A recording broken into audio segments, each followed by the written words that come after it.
All right, guys, morning. Let's get started. So today we have our very last lesson of the entire year. Of course, we'll review for the final, but the final is just a review of this unit. Last of the new content, at least, and it's pretty straightforward. So I don't think you're gonna have too much of a trouble with it today. Be a nice break from this one. It's been pretty heavy, I think, regarding all these graphs of all these reciprocal functions and all that stuff. So let's practice them one more time.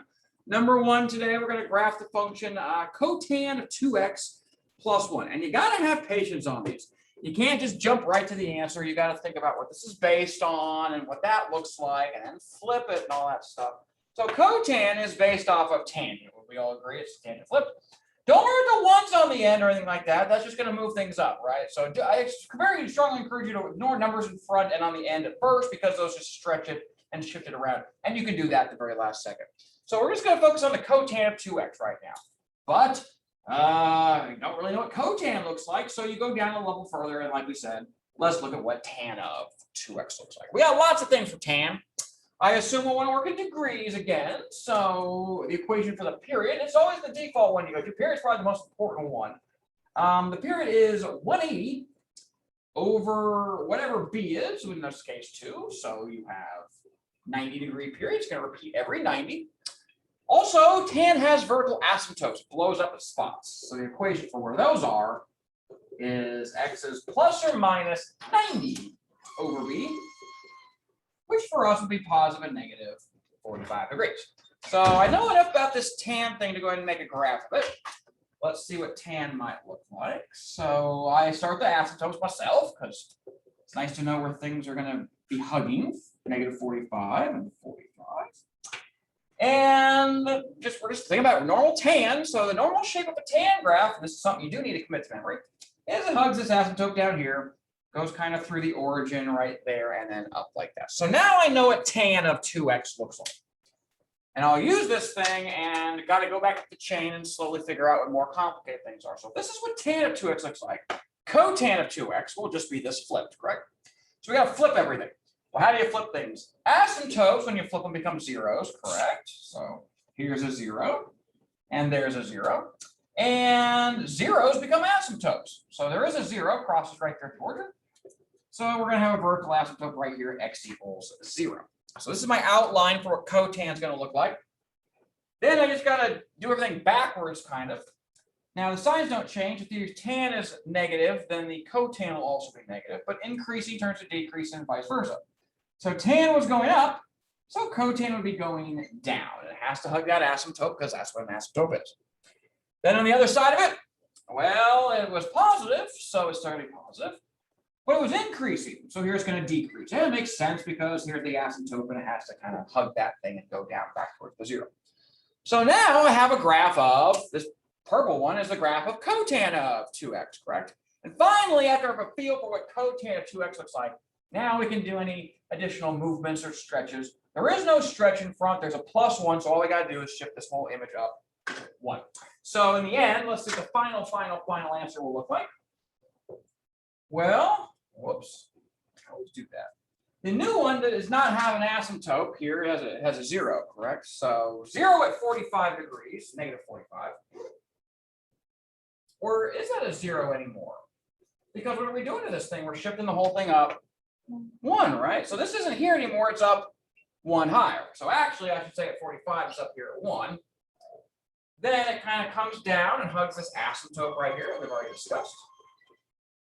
Then the next piece, it hugs the asymptote on this side, but it's not going to come down to 0 again. It's going to come up to 1. So right here-ish or something like that. And then, of course, that's positive 45 degrees. So that's a pretty good rough sketch of what cotan of 2x plus 1 would look like. And there's no shortcut to do it. You're just going to have to go through that tedious process, find the period, find the asymptotes, do a sketch of tan, then figure out what cotan looks like. And after you do it a few times, it gets pretty automatic with that stuff. Questions over anything we did there?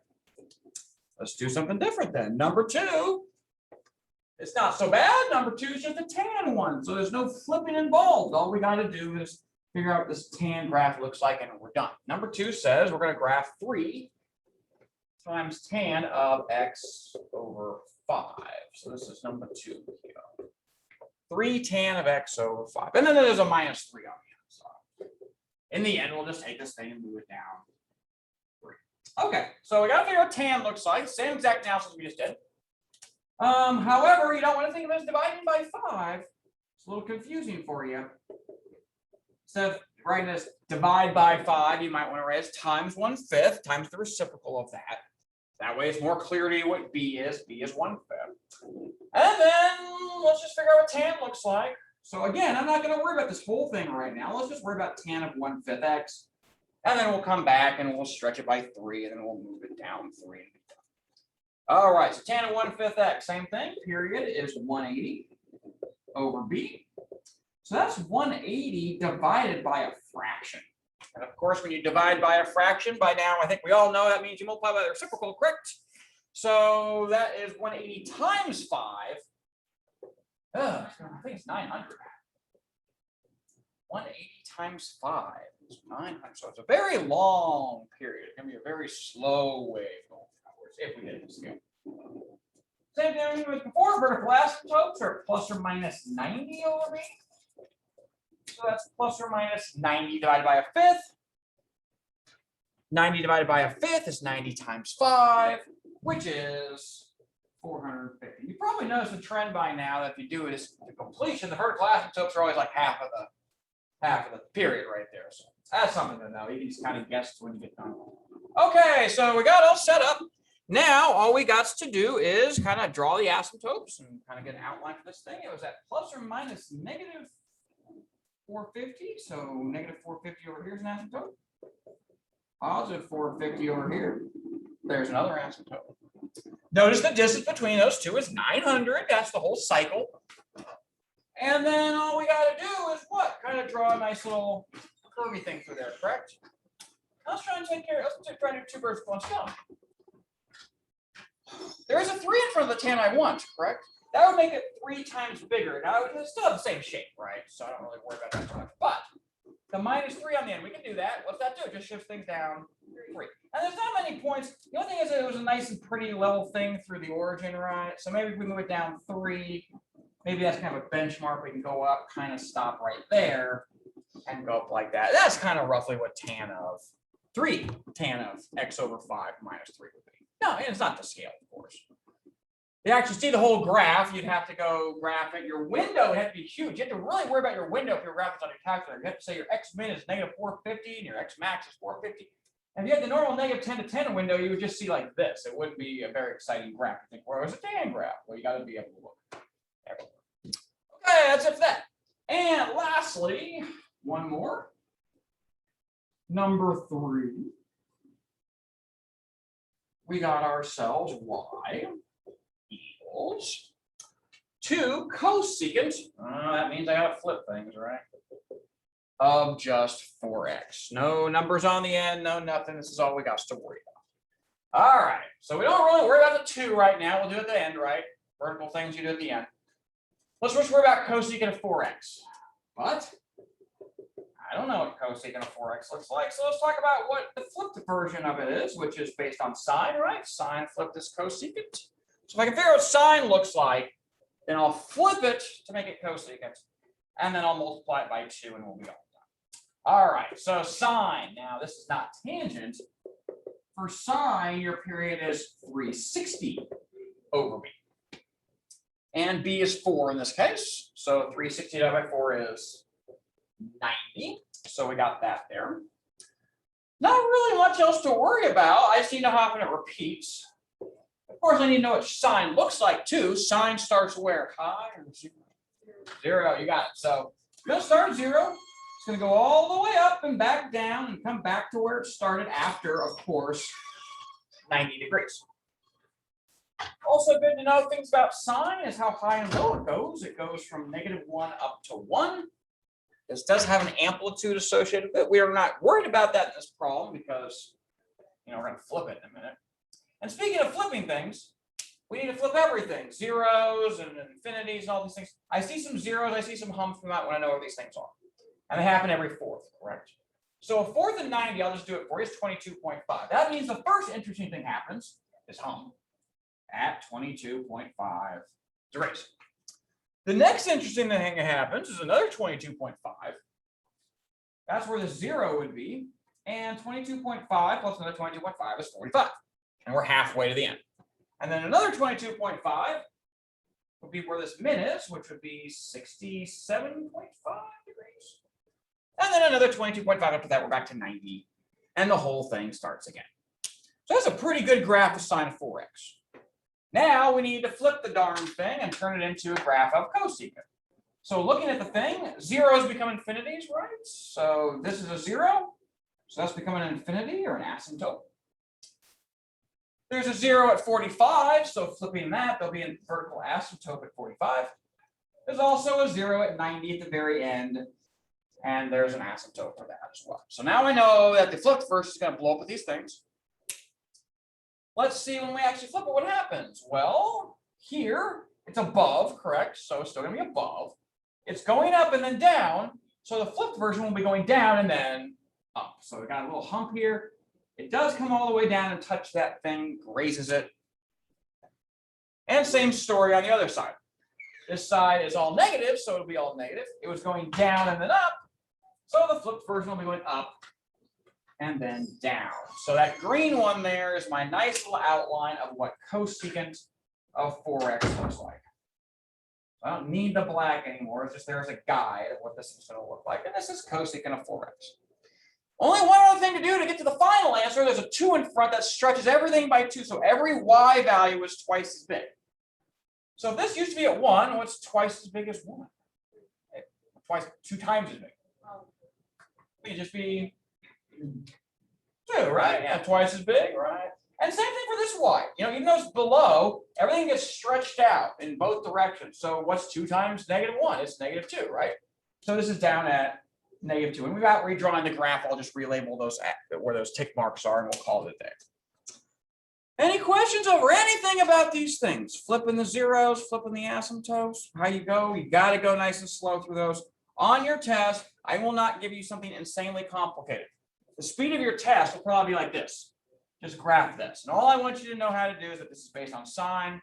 Go graph sine and flip it, and you're kind of done. Okay? I probably won't even put any stretches or shifts on the end or anything like that because, why over confuse you? I just want you to get the core idea down that it's based on sine or cosine, and you flip it. That's the main thing. Okay, here's your LGs for the day. Learning goals.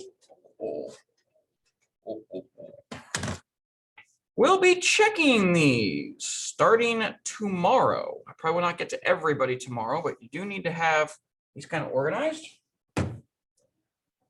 Checking that you've been writing down your learning goals and the warm-ups that we do in class every day. Should be an easy 50 out of 50 points. Help your grade out a little bit. People are starting to turn in some extra credit. If you're turning in Kleenexes or class and supplies, your grade could probably go about 1% or 2. Just for those, if I apply this to homework. Of course, that is helpful, and you should probably do that if you're worried. But more importantly, that worksheet online. Again, the extra credit online with the worksheet for some SOHCAHTOA problems, that is going to go to your test scores, and that is far more helpful than homework. So if you're worried about either one, I'd probably do everything, but at least the worksheet. So there's 2 sections we're covering today. One, I'm just going to breeze through real quick to where we talked about it. And it's just about horizontal shifts and moving things back and forth. Now, we haven't done that much. I won't even put that on the final. I just want you to be aware of it. How do you horizontally, it's the same thing as always. How do you horizontally shift something? You replace x's with x plus something or x minus something, but spotting a shifted trig graph is extremely hard to do. So we'll just talk about it. But more importantly, we're going to do another section about finding inverse trig functions. And it's actually relatively straightforward. You will need your calculator for it. So you might want to get that out. And you also will definitely need that trig graph. That graph I actually gave you of sine and cosine, not the unit circle, the other one. We're going to need that baby today to find inverses. But it's relatively straightforward. Okay, 11.5 is due today. Get that turned in at your convenience. As I said, tomorrow I'll be checking your notebooks. The official code for that's NC.2. Not that matters. Just have your notebooks ready for tomorrow. And here's your last online assignment. Of course, you can still do it on paper. But this is it. This is the last time you'll probably log into Reveal, unless you're going to study and look over the material for the textbook. All right. Well, 11.7. Last one. It looks like a lot of problems, but they're really easy and they go pretty quickly. So as long as you get the gist today, you'll be fine. This is just over section 11.7. We are going to talk about 11.6 briefly, which will not be held accountable for it on your test. Okay, let's get started then. Here we go. 11.6 today is where we're starting. 2 sections. 11.6 translations. I don't think you need to write down much. Okay, we're going to zip through this one really quickly. All this is saying is you can move things back and forth horizontally too, right? So that gets a little confusing. I mean, look at these lines right here. The blue one kind of makes sense to you what that would be. That's like a sine, don't you agree? Starts at 0. But this orange one, I don't know. Does that bottom exactly match where the axis is? Not really. Is it? It kind of looks like a flipped cosine, which you kind of agree, but it's hard to tell. Let's shift it over a little bit. So there is a concept called phase shift, and that kind of summarizes that. And this is the one note I'd like you to take from this. If this happened to come up ever, I'd like you to be aware of it. I might put like an extra credit, maybe an extra credit problem on there about this. But this is just a fancy word in trig talk for a horizontal shift. It's just a moving it back and forth to the left and the right. That's all this is.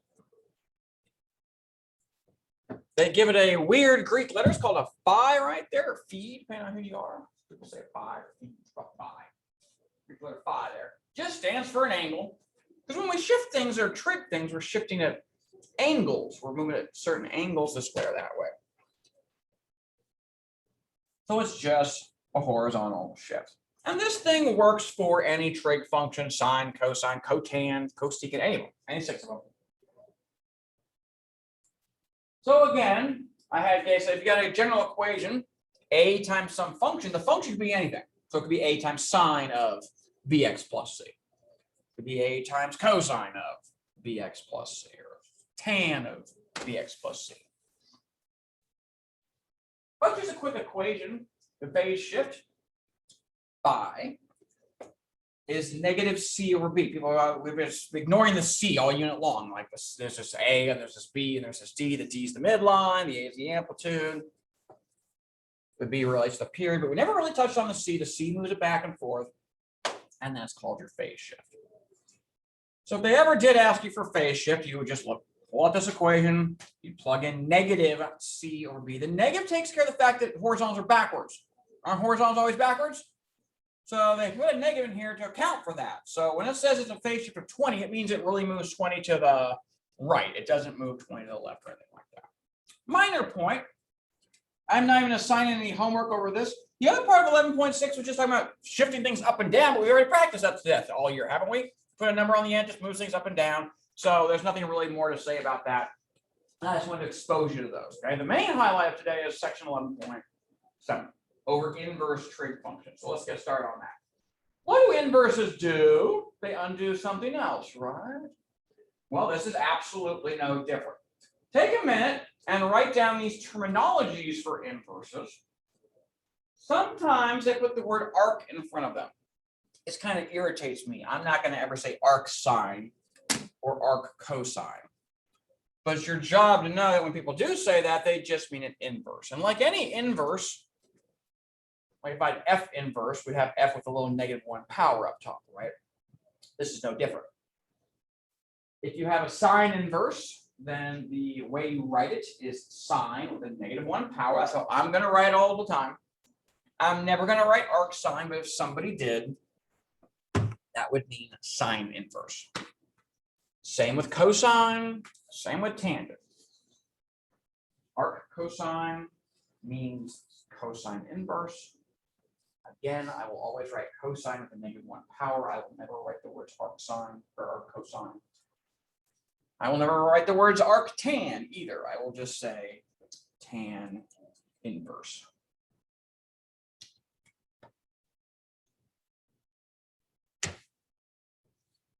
Trig functions take angles and spit out ratios of 2 sides. So when I say sine of 30 is 1/2, what I'm telling you is when you plug in 30 degrees into sine, you get out the opposite of the hypotenuse. That's what sine is, opposite of the hypotenuse. Inverses go the other way. Inverses take ratios of sides undo them and tell you what the original angle was associated with them. So trig functions take angles and spit out ratios. Trig inverse functions that you're writing down take ratios and spit back out original angles. It undoes the original function, as it should, because that's what all inverses do.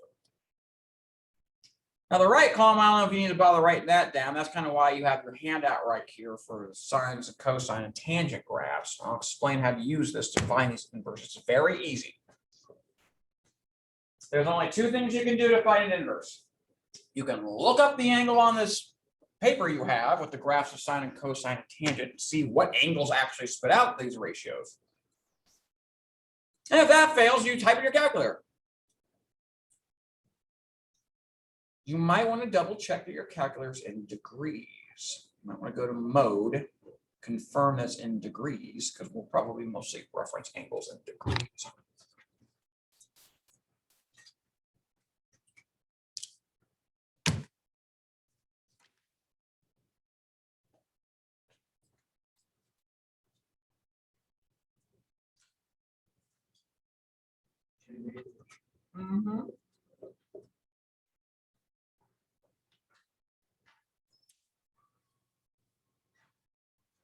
We will have to worry about that range column, but I'm going to tell you what that is in a minute. It's already on your sheet here, your graph thing. So I'm going to tell you how to use this. It'll make sense when we do a couple examples. It ain't so bad. So let's do a couple examples. Before we even do this, let's just talk about what the heck this is even good for. So let's say you have this triangle up here, and you don't know the angle this time. You have all the sides known. Maybe you don't know all the sides, maybe you know some of them. And you want to find this angle. Well, pick any trig function, sine, cosine, or tangent. Pick one. Sine, I heard sine for a sine. If you said sine, and it's always at an angle, right? You always put an angle inside of a trig function, and you do SOHCAHTOA, what sine is opposite over hypotenuse. So that's 4 over 5, correct? For this angle, 4 over 5. You got this. Here's your equation. Now your equation has one thing you don't know in it. It's an angle, so you can solve for it, but you have to somehow get rid of the sine. And how do we get rid of a sine? Guess what? A sine inverse, the thing we're talking about today. So here's how you would approach this problem. You would do a sine inverse of this side, which means you have to do a sine inverse of the other side. And just like any inverses, they undo each other. If I had a square root and there was a square, they would cancel out. If I had an exponential and a log, they would cancel out. If I have a sine inverse and a sine, by design, guess what they do? They cancel out.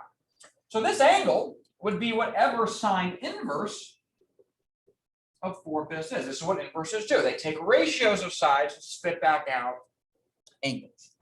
Now let's see if you can compute this. On your calculator, see your sine button?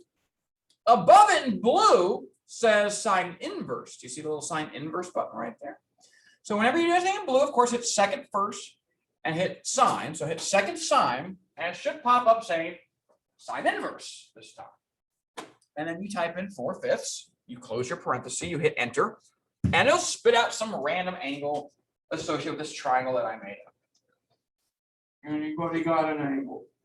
53. You want the decimal too? Yeah, give me a couple. 1301. Okay, that's good. Sounds right. 53 degrees. Anybody else get that too? Okay, check it. You can type that in your calculator. Awesome. Now you didn't have to use sine to do this. You could have picked any of them. It wouldn't have mattered. Let's say, for example, you didn't know this side. Oh, what sides do you know? Wouldn't this be the adjacent? And this the hypotenuse? Now you have a trig function that relates these two together. Which one involves adjacents and hypotenuses? Which trig function? Sine, cosine, cosine. So you could have said also, alternatively, we'll do it one more time just to give it the gist. Cosine of this angle is 3/5. And I wonder how we're going to undo this cosine with a cosine inverse. So whenever you see a trig function and you want to get rid of the trig function, you can't just divide by it. It doesn't work like that. It's not cosine times an angle. It's cosine of an angle. So you have to undo it with a inverse.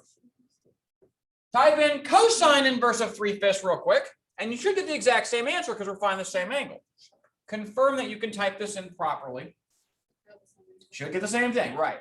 So the moral of the story is here, you could use basically any three of these, sine, cosine, or tangent inverse, in order to find an inverse. And that's pretty good. Then you can find angles and you're set to go. Now, how do you actually find an inverse? How does your calculator figure out 53.1? Well, you don't have a way to do that, nor do I. But there are some angles that we can actually find.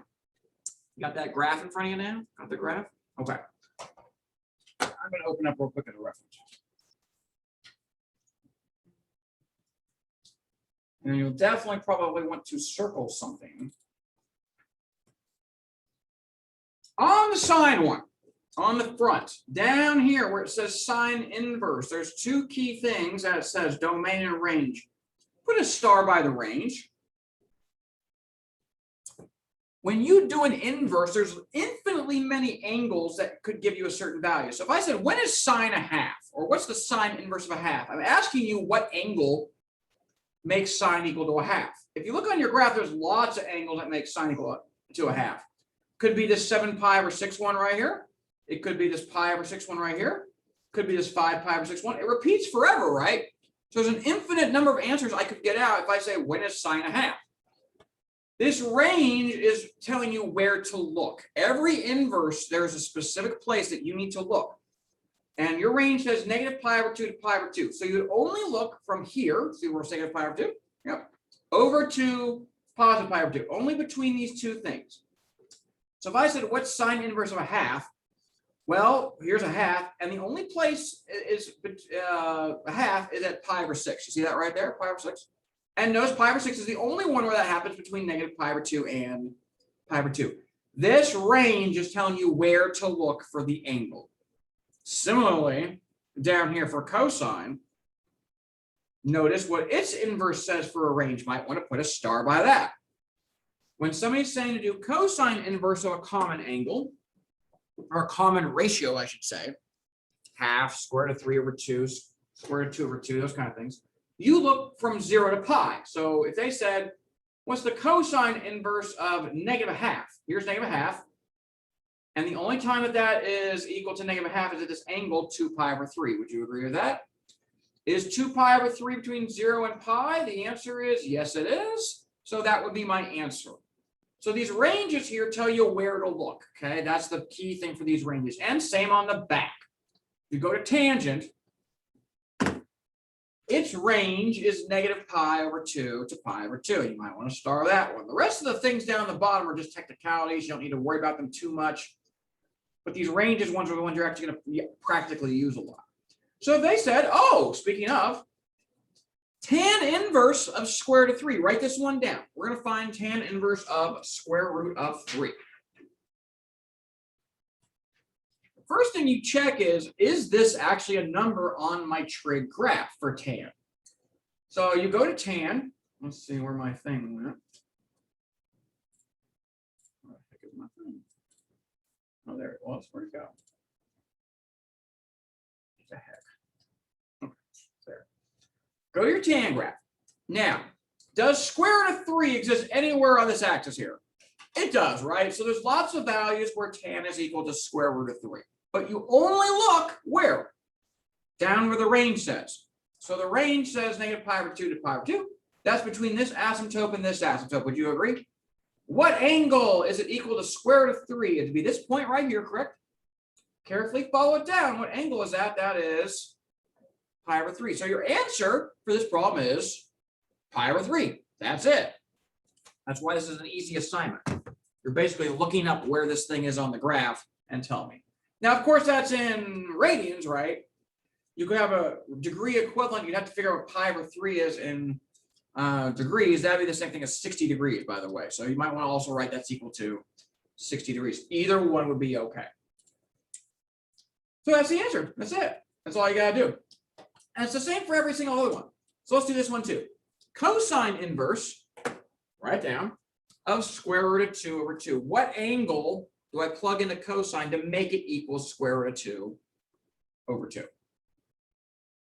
But the process is no different. You go to your cosine graph.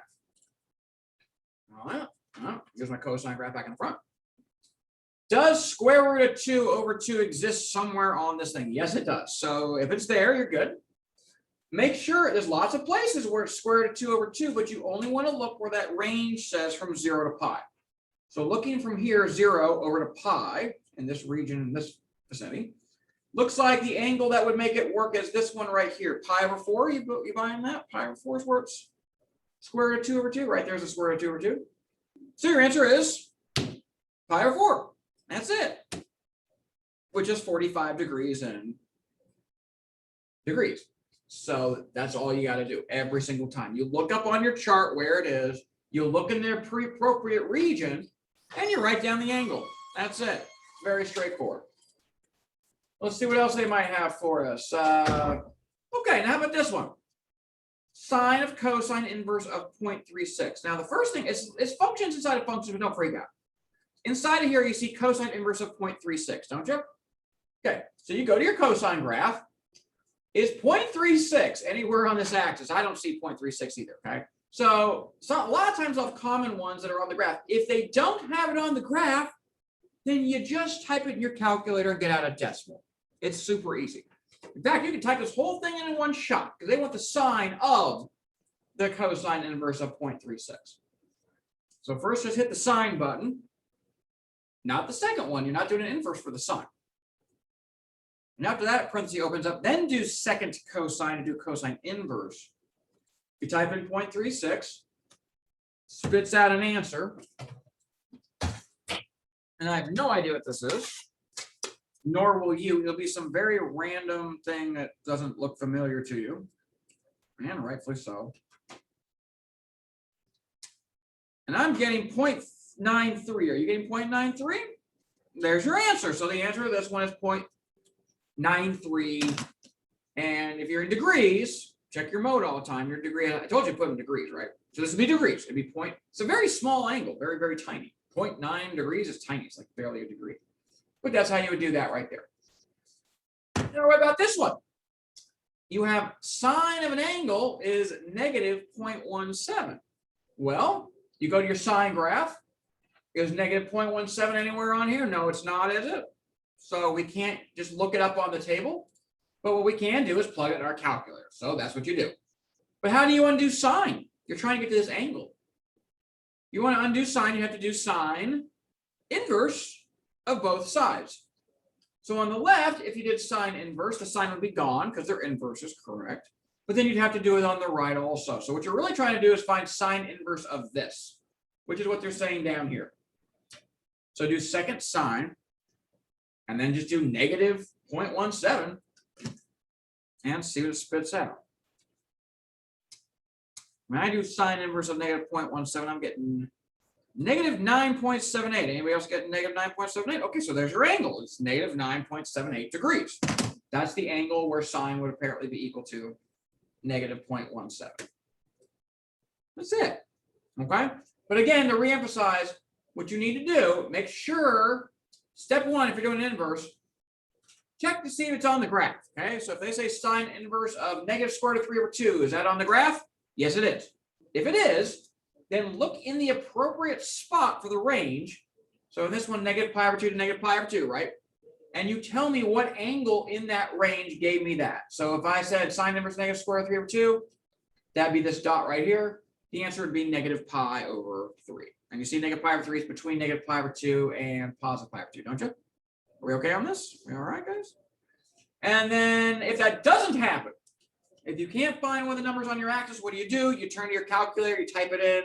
You do just type in sine inverse of whatever, cosine inverse of whatever, and you're done. And same with all the other ones.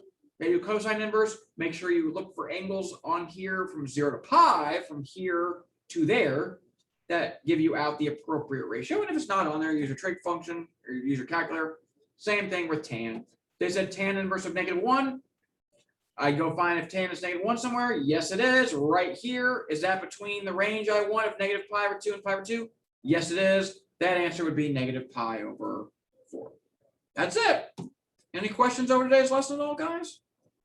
All right. So inverses, undo trig functions is the main theme. Got your homework, 11:05 to finish up. You got a little time at the end of class to do that. Good. Going out without bell to bell. That's nice. Again, notebook check for tomorrow. Be working on any extra credit.